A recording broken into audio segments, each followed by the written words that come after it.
France Inter.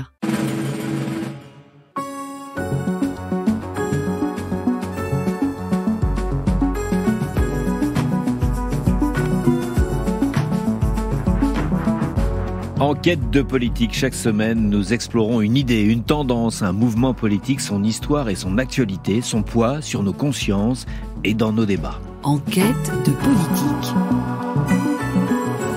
Thomas Legrand sur France Inter. Et aujourd'hui, le gaullisme de gauche à la recherche de Charles de Gauche. La France, c'est tout à la fois. C'est tous les Français. C'est pas la gauche, la France. C'est pas la droite, la France. Le gaullisme de gauche, pourquoi se pencher sur ce qui pourrait apparaître comme une vieillerie, une bizarrerie politique, un vieil outil inutile trouvé dans la brocante des idées politiques françaises? Après tout, ce n'est pas la gauche, la France, ce n'est pas la droite, la France. De Gaulle estimait que le gaullisme était tout simplement la France. En fait, non. De Gaulle ne parlait jamais du gaullisme, espérait que ce terme disparaîtrait du champ politique après son départ du pouvoir et considérait qu'il ne devait dès lors rien signifier d'autre qu'une page, glorieuse bien sûr, de l'histoire du pays. Il ne parlait pas du gaullisme, alors le gaullisme de gauche, vous imaginez, un mot lui est souvent attribué, pourtant, est-il vrai, l'apocryphe est, il faut le dire, courant dans la légende du gaullisme, à ceux de son entourage qui résistaient aux réformes sociales, de Gaulle aurait répété cette menace « Réveillez-vous ou je sors mes gaullistes de gauche ».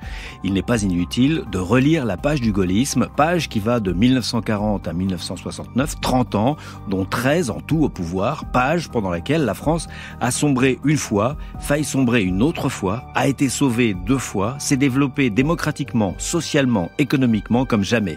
Il n'est pas inutile donc de relire cette page avec la grille de lecture gauche-droite de l'époque. Une époque au cours de laquelle l'État, la puissance publique avait les affaires en main, mais surtout une époque, on le verra, pendant laquelle la bride du capitalisme était tenue serrée, une époque qui a connu la décolonisation. Revisiter le gaullisme de gauche, cette tendance bizarre, c'est se remémorer le destin de grands résistants, de grands serviteurs de l'État, de grands républicains, de grands cocus de l'histoire aussi, et c'est, pour faire écho à nos débats actuels, s'interroger sur des notions comme le volontarisme, la souveraineté, la planification. C'est aussi casser quelques mythes, par exemple sur mai 68, où l'on verra que De Gaulle, un temps dépassé à côté de la plaque de son époque, cette année-là, a finalement pris conscience des limites d'une société rigide et hiérarchisée comme elle l'était. Par exemple, les tenants de cette petite musique qui monte depuis quelques années, selon laquelle 68 serait la cause de bien des déboires de notre société contemporaine, devraient réécouter ce que disait De Gaulle, les leçons qu'il a tirées de ces événements juste avant d'être renvoyé à Colombey. C'est justement ce que nous allons faire dans ce numéro d'enquête de politique. On peut trouver des trucs utiles dans les brocantes, surtout en ces temps où le recyclage est de mise. Pour nous accompagner aujourd'hui, un historien et un gaulliste de gauche, il y en a encore, Pierre-René Lemont. Bonjour Bernard Lachaise. Bonjour Thomas Legrand. Le gaullisme de gauche, on pourrait paraphraser Jean Gabin dans le film Le Président, c'est comme les poissons volants, le gaullisme de gauche, ça existe mais c'est pas la majorité du genre. Ah, certainement, ça a toujours été une minorité, ça a été la grande faiblesse d'ailleurs de ceux qui se revendiquaient gaullistes de gauche. Mais ça vient d'où ? Pourquoi on peut être gaulliste de gauche et comment ? Cette idée, elle a existé pas vraiment pendant la guerre, en tout cas elle n'est pas formalisée pendant la guerre, elle date de l'époque du RPF, c'est-à-dire le premier mouvement que De Gaulle fonde en 1947, parce que très vite il y a une espèce de hiatus entre ce que De Gaulle voulait en termes d'objectifs, notamment la transformation sociale, et ce que beaucoup de membres du RPF et d'élus pensaient, et ils étaient beaucoup plus identifiables à la droite qu'à la gauche. Donc il y a un certain nombre de gaullistes qui, dès le départ, ont senti que ça allait pencher très nettement d'un côté. Et c'est à partir de là qu'ils se sont revendiqués gaullistes de gauche. Le RPF, c'est 1947. 47. C'est 1947. Mais avant, évidemment, le gaullisme apparaît en 40. Est-ce qu'il est rejoint d'abord par des gens de gauche et est-ce que ça vient de là ? C'est vrai qu'il y a une dimension de gauche dans les résistants, enfin dans ceux qui s'engagent dans la France libre dès 1940. Il y a des noms connus, Eboué, Meyer, Lapie, Cassin, Moulin lui-même, enfin c'est un Carnsustel, Malraux, sont des gens qui effectivement viennent de la gauche antifasciste des années 30. Capitan, Vallon, déjà, Mais alors le général de Gaulle qui est à Londres est un militaire qui veut continuer le combat, qui est dissident. À partir de quand on commence à percevoir des idées politiques, de l'idéologie? Alors, est-ce que le gaullisme est une idéologie? C'est déjà une question. En tout cas, ça apparaît relativement vite, à partir de 1941-1942. Et en 1942, il est un peu obligé de formaliser finalement ce qu'on peut appeler une idéologie, mais en tout cas des objectifs, des buts de guerre. Et notamment sous la pression un petit peu aussi de la résistance intérieure, parce qu'il y avait quand même une grande méfiance envers un général qui n'était pas connu, dont on savait qu'il venait quand même plutôt d'une famille de droite. Et il y a assez vite, de la part de la résistance intérieure notamment, l'idée qu'il faudrait peut-être clarifier les choses. Il ne faut pas oublier qu'un Raymond Aron, qui avait rallié la France libre en 1940, avait écrit un article, L'ombre des Bonaparte, qui ne sonnait pas très bien aux oreilles de certains résistants. Raymond Aron n'était pas de gauche, mais non. La question était plutôt, s'agissant du général de Gaulle, c'était son caractère républicain ou pas. Était-il un républicain? Voilà. Ça commence d'abord par là. Exactement. Était-il républicain? Sa personnalité, qui quand même était, ce que Kerry Lee a appelé plus tard, à la fin de la guerre, lui aussi, anti-munichois, résistant de la première heure, appelle de Gaulle dictateur. Il y avait cette inquiétude. Donc, c'était un peu sous la pression, disons, de la résistance intérieure que de Gaulle vraiment exprime le plus clairement, disons, dans la déclaration Mouvement libéré qu'il fait en avril 1942, qu'il remet à Christian Pineau, donc un socialiste, qu'il exprime vraiment ce qu'il veut pour la libération. Et là, il y a, dans le domaine politique et dans le domaine social en particulier, un vrai programme de démocratie sociale. La sécurité sociale. Cette dimension sociale, elle apparaît dans plusieurs discours pendant la guerre. Alors on va en écouter un qui date de 1943 et qui a été radiodiffusé par la BBC. La nation entend que sur chaque pouce délivré de ses terres soit balayée cette caricature de fascisme dont Vichy l'a défiguré, une démocratie réelle. Voilà d'abord ce qu'il veut se donner, un régime économique et social, tel qu'aucun monopole et aucune coalition ne puisse peser sur l'État, ou par conséquent, les principales sources de la richesse commune soient ou bien administrées, ou tout au moins contrôlées par la nation, où chaque Français ait la possibilité de travailler suivant ses aptitudes dans une condition susceptible d'assurer une existence digne à lui-même et à sa famille, où les libres groupements de travailleurs et de techniciens soient associés à la marche des entreprises, quelle est la féconde réforme dont le pays renouvelé voudra consoler ses enfants? C'est en allant vers la mer que le fleuve est fidèle à sa source.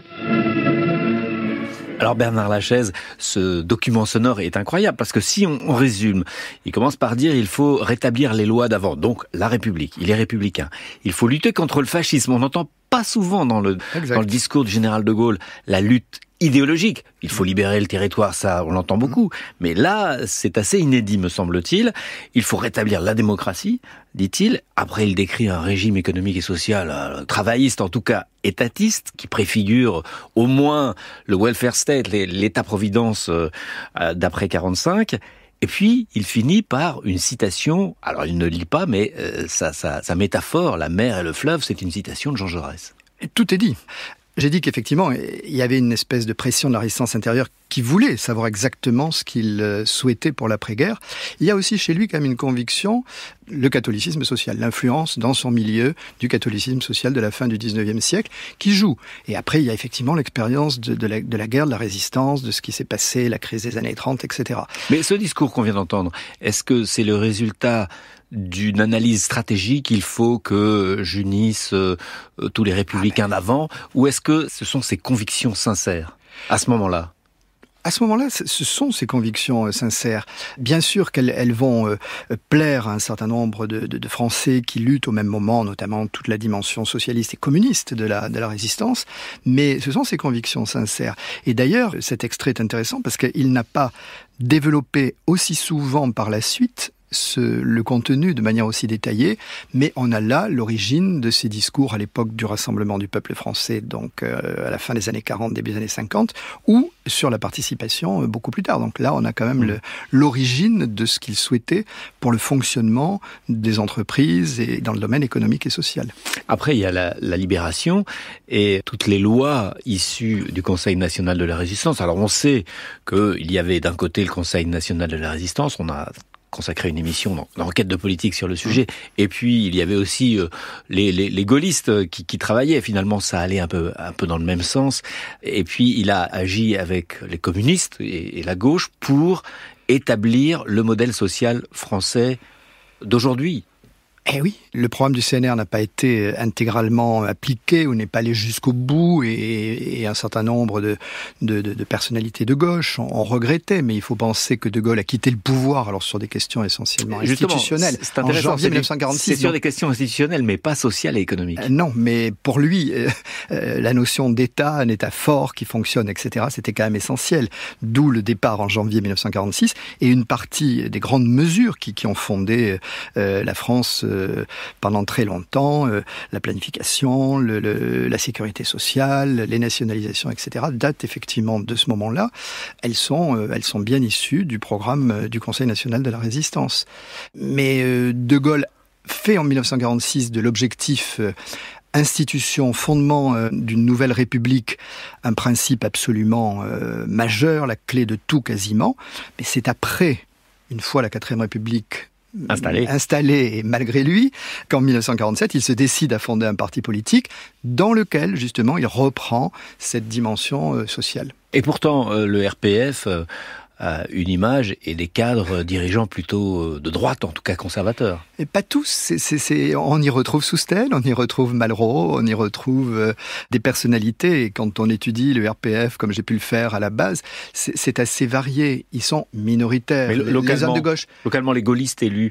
Beaucoup viennent des radicaux. Beaucoup viennent des radicaux. Mais il y a évidemment aussi. Alors, il y en a beaucoup qui viennent de la résistance. Il y en a d'autres qui, au contraire, se refont une virginité, si j'ose dire, par rapport à leur attitude pendant la guerre. C'est vrai que les élus ont assez vite été largement dominés par les conservateurs. Et d'où l'échec, c'était peu sensible. Je cite dans mon livre une phrase de l'un d'entre eux, député en 1951, donc général Gilliot, qui un peu plus tard, alors il dit, moi, ce principe d'association capital-travail, j'y crois pas, et puis un peu plus tard, exaspéré, il dit à Chaban, de toute façon, je suis ni républicain ni social.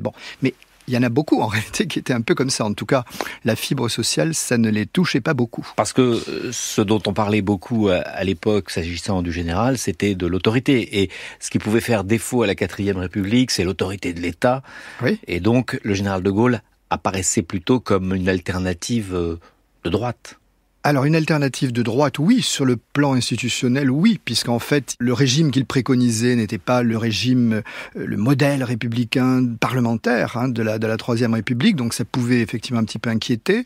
Mais il y a la dimension aussi, dans ces combats, il y a les institutions, il y a aussi la dimension indépendance de la France, grandeur du pays, et par exemple tout son combat contre l'Europe, contre la CK, contre la CED à l'époque, et l'Alliance Atlantique et l'OTAN, l'Alliance Atlantique, oui, à la rigueur, mais l'OTAN, dès le début, il est pas gaulliste de gauche en 58, justement, pour le retour du général de Gaulle au pouvoir et la formation de la 5e République. Alors ils poussent comme les autres, ils poussent, ils font partie de... Alors qui sont ces hommes ? René Capitan ? Voilà, alors ce sont des hommes qui s'étaient démarqués après la mise en sommeil du RPF, donc en 1953. Donc des résistants. Des résistants pour la plupart, oui.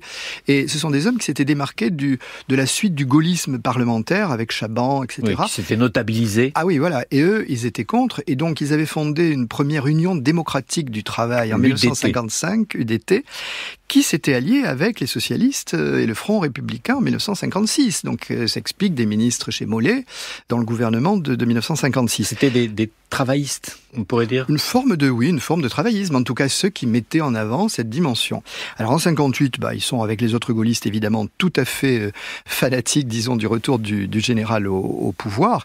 Et sur la question algérienne, ils sont très en pointe dans toutes les mesures, disons, les plus que progressivement De Gaulle annonce, en particulier à partir du discours de septembre 1959 là, sur l'autodétermination, alors qu'on sait très bien qu'une majorité de l'UNR, du parti gaulliste de l'époque, et du Premier ministre Michel Debré freinaient des cas de fer, enfin étaient convaincus qu'il fallait garder l'Algérie française. Là où c'est très compliqué, c'est qu'on aurait pu par exemple classer Jacques Soustelle parmi les gaullistes de gauche, et qui deviendra un fervent, évidemment, de l'Algérie française. Il y a des déchirures complexes à ce moment-là. Mais dans la famille gaulliste, ça va de la résistance aux années 80, etc. Il y a des déchirures et des situations. Donc Bernard Lachaise, à partir du moment où le général de Gaulle est revenu au pouvoir à partir de 1958, quelle est la place des gaullistes de gauche pendant que le général de Gaulle est président, donc 58-69 ? Dans un premier temps, 1958-1962, ils ont une place à part puisqu'ils fondent une nouvelle Union démocratique du travail qui est assez forte, qui est très soutenue. Alors, ils harcèlent l'Élysée et l'entourage du général pour obtenir des subventions, des soutiens, des investitures, etc. Mais ça compte entre 1958 et 1962, tant qu'ils ont une autonomie par rapport au parti majoritaire, l'Union pour la Nouvelle République, l'UNR. Bon. À partir de 1962, les deux fusionnent. Ça ne plaît pas aux gaullistes de gauche, et à partir de là, effectivement, ils partent, disons, un peu éclatés, alors à la fois certains à l'UNR, mais d'autres dans des petits partis, le Front travailliste, le Front du progrès, etc. Et là, ils s'affaiblissent considérablement, parce que ça devient des groupuscules, donc ils ne pèsent pas beaucoup, et ils s'inscrivent très vite contre le Premier ministre Georges Pompidou à partir de 1962, parce qu'à leurs yeux, Pompidou ne croit pas et ne mènera pas les réformes sociales que De Gaulle souhaite. On va écouter Philippe de Chartres dans les années 60, je crois en 67, où il essaye de trouver dans le gaullisme au pouvoir des aspects de gauche avec une référence intéressante, vous allez voir. Nous avons milité pour une meilleure politique de l'emploi. Et voici que pour la première fois dans notre histoire républicaine, et il faut le signaler, dans le cabinet formé par Georges Pompidou en mars 67, un ministre jeune se voit attribuer le portefeuille de l'emploi. Et en 8 mois, le travail accompli est à ce point exemplaire que l'Union soviétique envoie en France une mission pour étudier notre politique et nos techniques. Alors, ce jeune ministre de l'Emploi, c'est Jacques Chirac, dont on disait à l'époque qu'il était justement un peu travailliste. Jacques Chirac, exemple pour la Russie, il rêve un peu, Philippe de Chartres. Ça montre les contradictions. C'est toujours cruel de comparer les déclarations des uns et des autres, puisque quand vous pensez que Philippe de Chartres a été un de ceux qui, en 1980, a saboté la candidature de Chirac en faisant voter les militants RPR. Mais Chirac avait évolué aussi. Chirac avait évolué, certes. Tout à l'heure, vous parliez des gaullistes de gauche du début de la Ve République avec un peu de compassion. C'était presque un peu pathétique dans ce monde qui était devenu de droite. Et je vous propose d'écouter Georges Pompidou, Premier ministre, qui va à une convention des gaullistes de gauche. Il y va poliment et vous allez voir ce qu'il en dit, ce qu'il leur dit.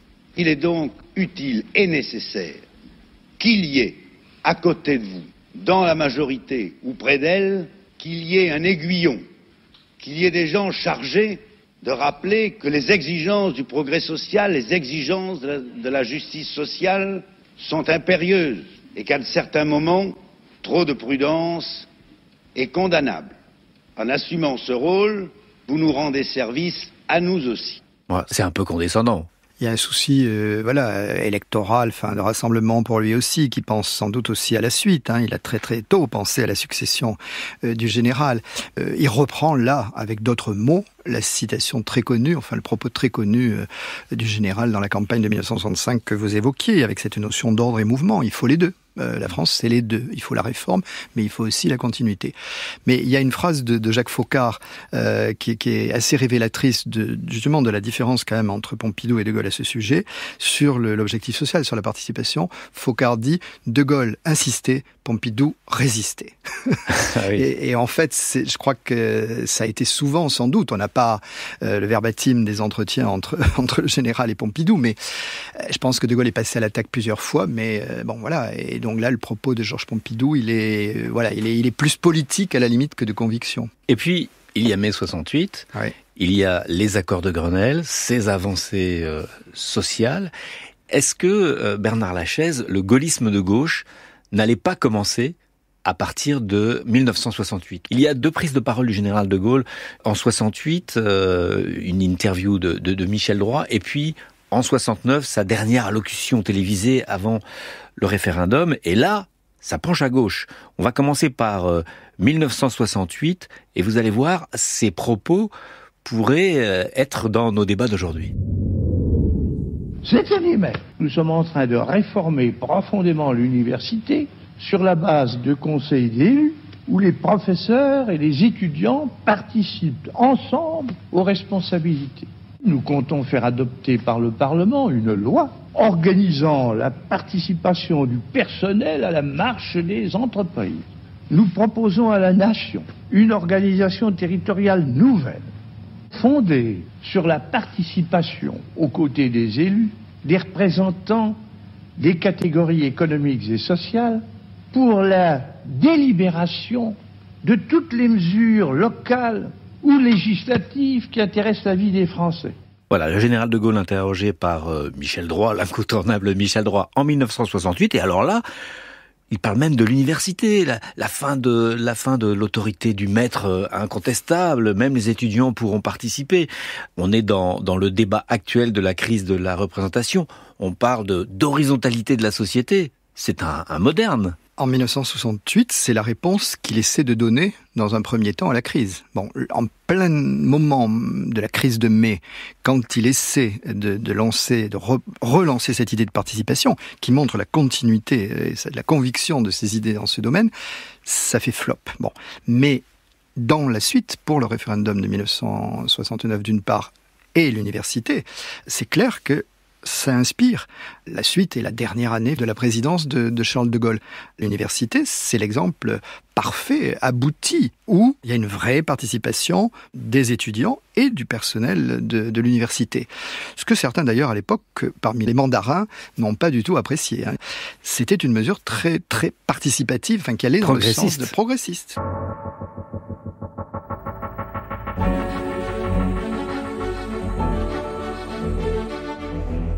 Enquête de politique aujourd'hui, le gaullisme de gauche. Enquête de politique est réalisée par notre metteur en ondes Christophe Imbert. Les archives sont dénichées par Franck Olivard, à la programmation musicale Thierry Dupin, aujourd'hui à la technique Benjamin Troncin.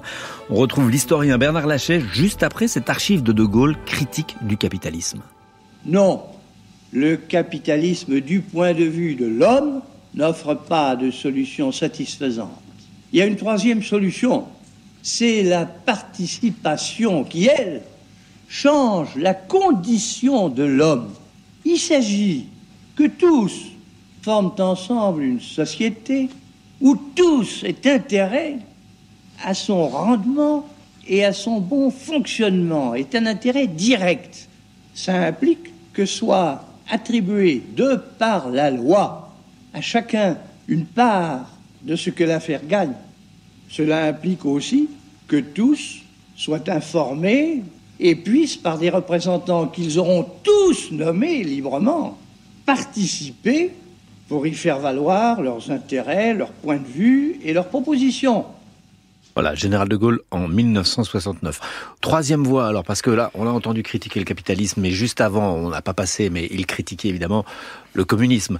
Bernard Lachais, vous avez souligné à juste titre qu'il y avait une continuité dans le discours du général de Gaulle entre le premier discours qu'on a écouté tout à l'heure de 1943, tonalité très sociale, jusqu'aux 2 discours 68 et 69. Comment ça se fait que le général de Gaulle, finalement, n'a jamais réussi à mettre en place la politique à laquelle il croyait? Est-ce que c'est parce que, comme lui disait Perfit à un moment, mon général, vous occupez de la France, mais pas assez des Français? C'est pas son point central au général de Gaulle, le social finalement? C'est la grandeur de la France, l'autorité de la France, les institutions. Arrivé au pouvoir en 1958, l'objectif majeur, c'était les institutions. Bon, l'affaire est entendue à partir de la constitution de la Ve République. Ensuite, il y a la question algérienne qui a quand même été dominante jusqu'en 1962. Et ensuite, il est évident, oui, que la politique extérieure a été sans doute sa préoccupation principale. Mais il y a l'alerte de 65. En 65, oui. On lui rappelle qu'il faut qu'il s'occupe aussi des Français. Il est mis en ballottage. Oui, c'est vrai. Et il a encore pourtant une part d'électorat de gauche pour lui au deuxième tour. Mais c'est pas la préoccupation sociale, mais pour une raison qui avait déjà empêché cette idée d'aboutir ou d'aller plus loin, disons à l'époque du RPF, c'est qu'il n'a pas... Jan Verstraeten. France Inter, enquête de politique. Thomas Legrand. Et c'est l'heure de la chronique livre d'Aurélie Marciro. Bonjour Aurélie. Bonjour Thomas. Alors il ne faut pas confondre gaullisme social et gaullisme de gauche. Tous les gaullistes de gauche étaient des gaullistes sociaux. L'inverse n'est pas vrai. Votre livre cette semaine s'appelle tout simplement « L'histoire du gaullisme social » de Pierre Mananti, chez Perrin, et ça a été édité en 2021. L'auteur conseiller ministériel normalien passionné de politique par des racines, le catholicisme social de la famille du général de Gaulle.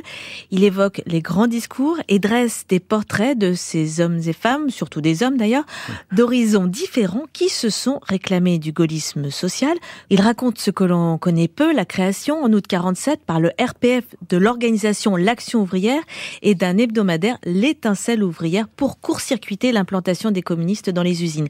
Vous l'avez dit Thomas, le gaullisme social, ce sont des gaullistes de gauche, mais également des gaullistes de droite avec un changement dans les années 80. Et l'élection de François Mitterrand change les choses. Bien sûr, à la faveur de la cohabitation en 1986, émerge une nouvelle génération de responsables politiques qui se revendiquent du gaullisme social. Leur chef de file, Philippe Séguin. En 1986, ils sont 20 à l'Assemblée.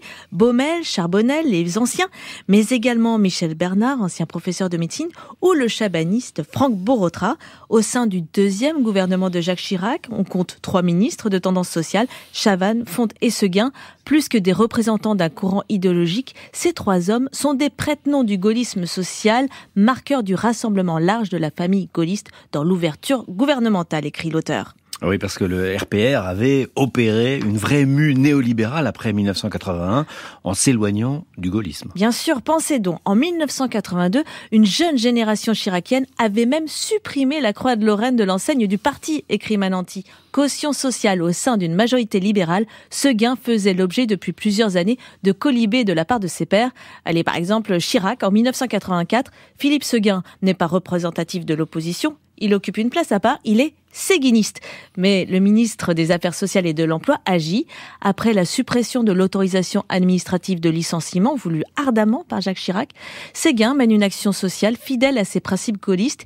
Il garde même en poste la directrice des relations du travail du ministère, une certaine Martine Aubry, fille de l'ancien ministre Jacques Delors. Oui, c'est anecdotique, mais l'emploi est pour lui le premier acquis social et les entreprises une priorité. Séguin relance la fameuse participation ainsi que divers chantiers, du travail temporaire à la couverture conventionnelle généralisée. Alors au sein de son parti, on l'a vu, c'est difficile, mais dans la galaxie des gaullistes de gauche, il ne faisait pas l'unanimité non plus.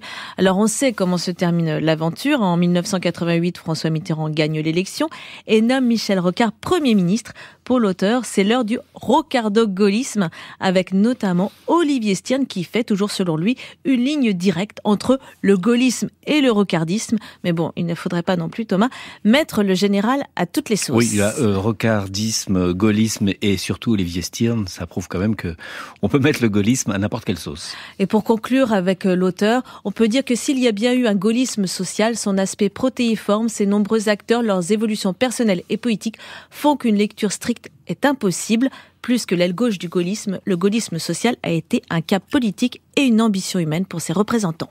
Merci beaucoup Aurélie, à la semaine prochaine. À la semaine prochaine. Et on va maintenant accueillir Pierre-René Lemas, un gaulliste. Vous êtes un personnage assez particulier parce que quand vous aviez 17 ans, alors que vous étiez de gauche, on était en mai 68 et vous étiez gaulliste. Expliquez-nous.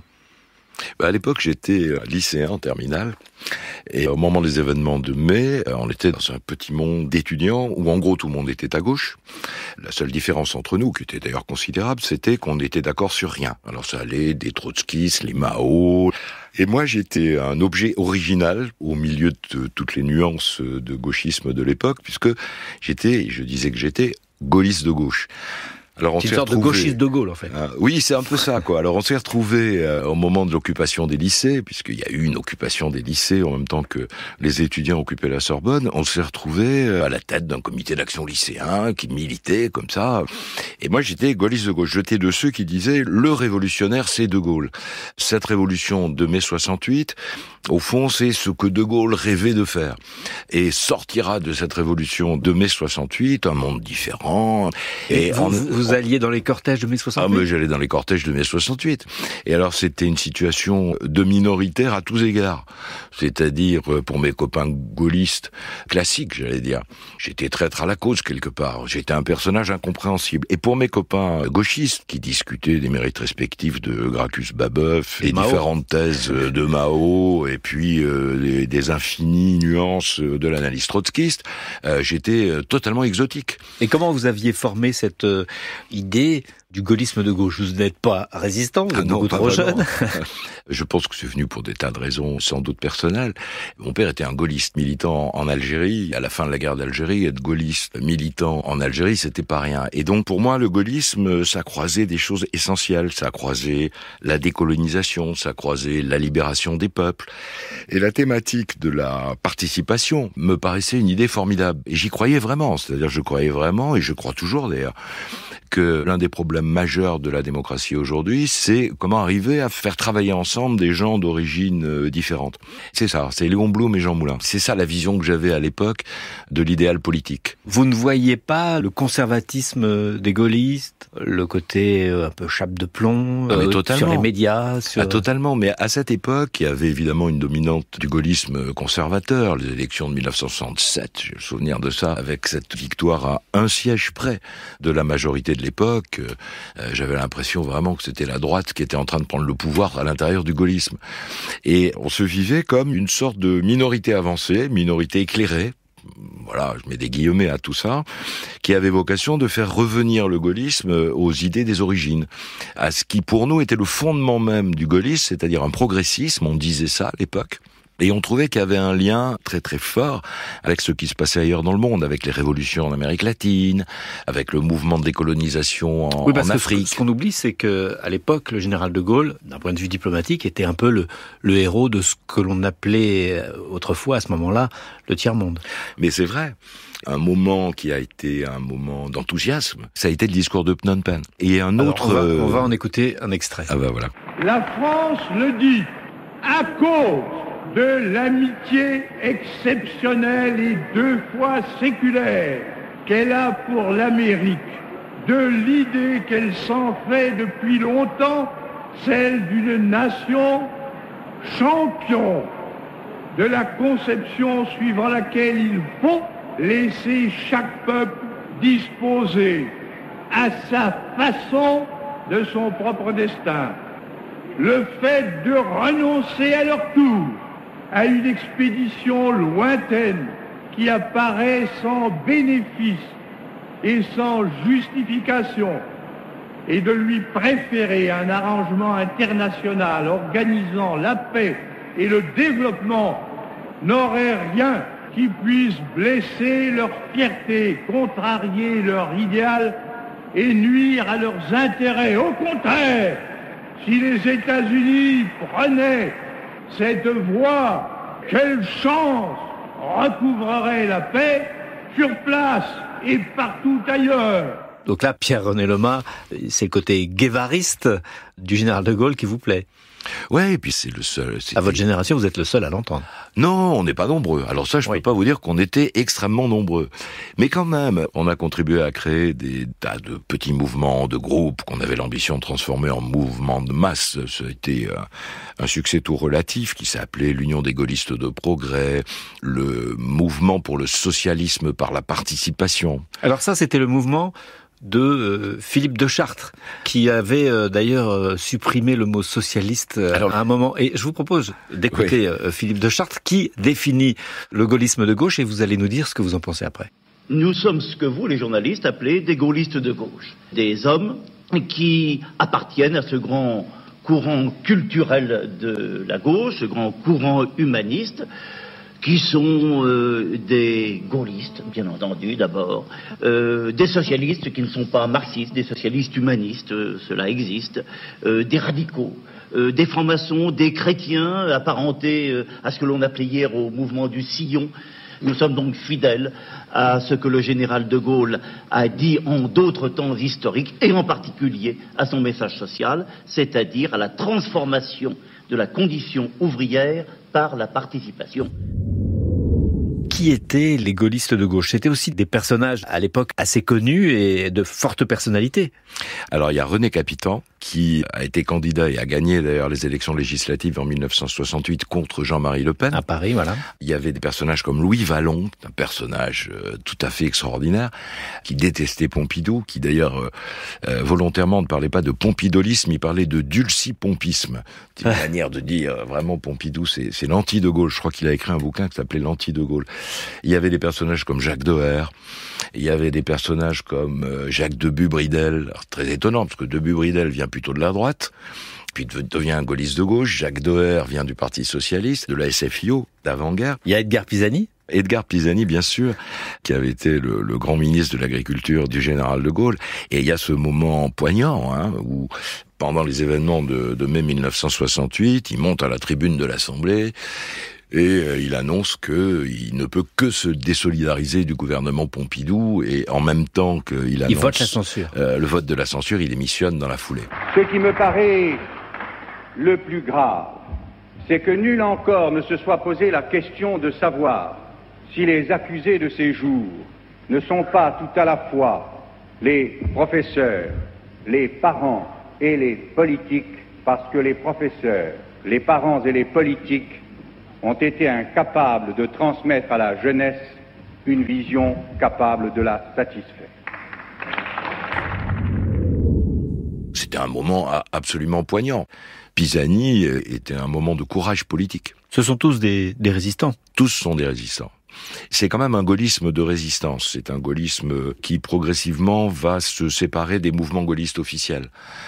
Au moment de la Ve République, il y a un grand parti politique qui s'installe, qui s'appelle l'UNR à l'époque, l'Union pour la Nouvelle République, et se créent des tas de groupes tout autour, dont un petit parti qui s'appelle l'Union démocratique du travail. J'ai adhéré à ce mouvement. Vous avez adhéré à combien de mouvements, Pierre-René Lebrun? J'ai adhéré à une foule de mouvements. Le seul parti auquel j'ai jamais adhéré, c'est le Parti socialiste. Et pourtant, vous avez été secrétaire général de l'Élysée de François Hollande. On imagine, je reviens à 68, on imagine que le jeune homme que vous êtes en 68 et en 69, en écoutant le général de Gaulle, on l'a entendu tout à l'heure avec Bernard Lachaise, tirer les leçons. On l'a oublié, mais il a vraiment tiré les leçons du mouvement de mai 68 et proposé des réformes qui ne verront pas tout le jour, loin de là. À ce moment-là, vous pensez qu'il a compris, qu'il a pigé et que le gaullisme de gauche allait enfin être appliqué? Moi, je l'ai cru. J'adhère à cette dynamique-là. Et pour tout vous dire, je l'ai retrouvé après. C'est-à-dire que quand ensuite j'ai participé aux fonctionnaires, aux membres de cabinet ministériel à l'aventure de la gauche, moi je me suis retrouvé assez à l'aise. La décentralisation qu'on lance en 1981, ça fait écho à ce que disait De Gaulle en 1969, 15 ans avant.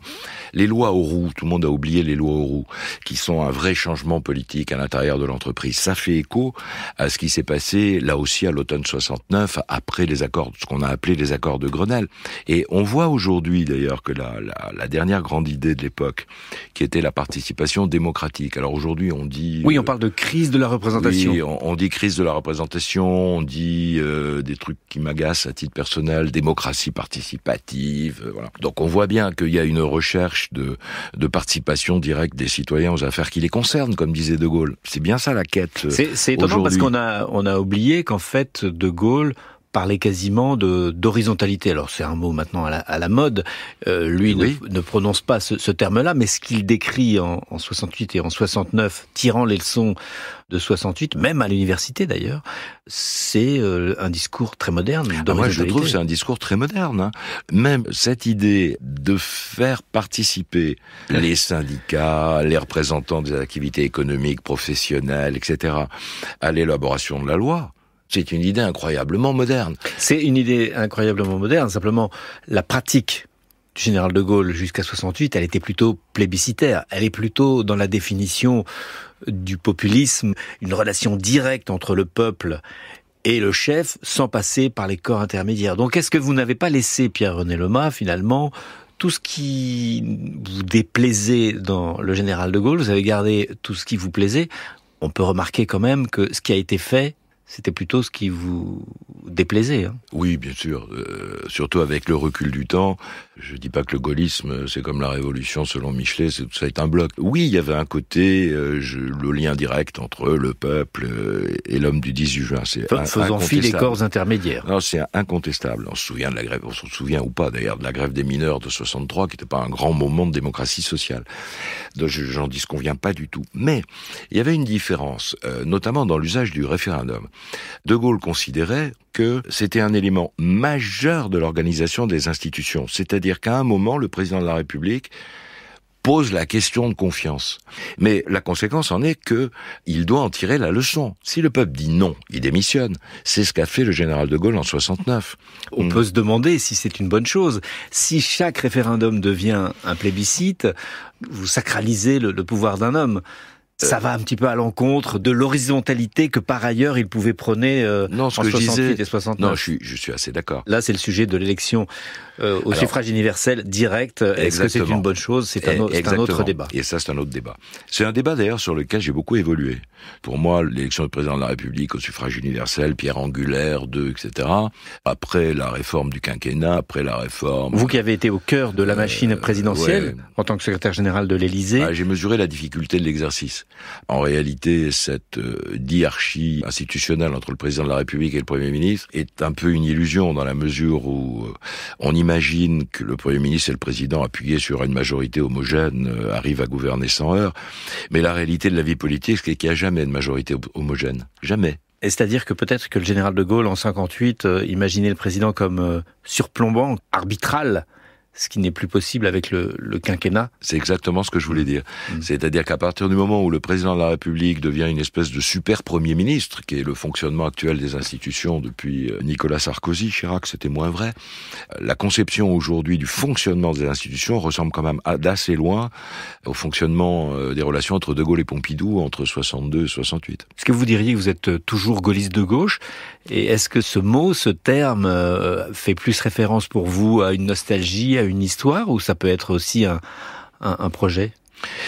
Écoutez, moi je dis toujours que je suis gaulliste de gauche, mais je le dis de moins en moins, je vais vous dire pourquoi. Parce que désormais, l'expression gaulliste de gauche, elle renvoie de moins en moins à De Chartres et à Louis Vallon, ou à Capitan. L'expression gaulliste de gauche, ça veut dire je suis libéral, mais quand même j'ai un petit regard sur le social. On est sur le libéralisme compassionnel, mais c'est pas vraiment ça, le gaulliste de gauche tel que je le concevais. Donc je dis encore que je suis gaulliste de gauche. En général, ça suscite autour de moi des réactions paisiblement souriante.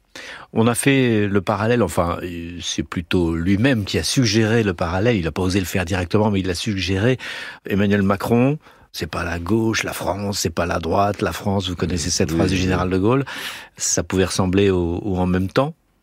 Oui, ça peut ressembler au en même temps, ou le en même temps peut ressembler à Pierre Pfimelin, au gouvernement centriste de la fin de la 4e République, voilà.